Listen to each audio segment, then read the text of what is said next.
જિલ્લાના અંકલેશ્વર જીઆઈડીસી વિસ્તાર સ્થિત જોગસ પાર્ક નજીક મહારાષ્ટ્રીયન સેવા મંડળ દ્વારા હિન્દુ હૃદય સમ્રાટ છત્રપતિ શિવાજી મહારાજની ભવ્ય પ્રતિમાનું નિર્માણ કરવામાં આવ્યું છે। 15 ફૂટ ઊંચી અને 800 કિલો વજન ધરાવતી તેમજ રૂપિયા 35 લાખના ખર્ચે નિર્માણ પામેલ છત્રપતિ શિવાજી મહારાજની અશ્વારૂઢ પ્રતિમાનું કેન્દ્રીય જળશક્તિ મંત્રી સી.આર. પાટીલના હસ્તે અનાવરણ કરવામાં આવ્યું હતું। ઢોલ નગારાના નાદ અને હજારોની જનમેદની વચ્ચે યોજાયેલ કાર્યક્રમ દરમિયાન ભરૂચના સાંસદ મનસુખ વસાવા, અંકલેશ્વરના ધારાસભ્ય ઈશ્વર પટેલ, ભરૂચના ધારાસભ્ય રમેશ મિસ્ત્રી, ભરૂચ જિલ્લા ભાજપ પ્રમુખ મારુતિસિંહ અટોદરિયા, મહારાષ્ટ્રીયન સેવા મંડળના આગેવાનો અને હોદ્દેદારો સહિત મોટી સંખ્યામાં મહારાષ્ટ્રીયન સમાજના લોકો ઉપસ્થિત રહ્યા હતા।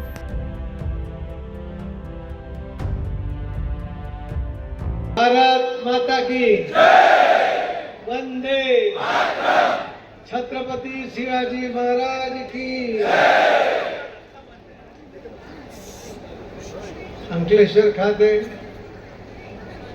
छत्रपति शिवाजी महाराजना प्रतिमाना अनावरण प्रसंगे તમે જે રીતે એક થઈને આવ્યા છો, જે મોદી સાહેબ કહે ને એક रहेंगे तो सेफ रहेंगे, તો આ એક રહેવાનો પ્રેરણા પણ તમે આ પ્રતિમામાંથી લેજો એ મારી નમ્ર વિનંતી સાથે આપ સૌને ફરીથી ખૂબ ખૂબ ધન્યવાદ સાથે મારી વાતને વિરામ આપું છું।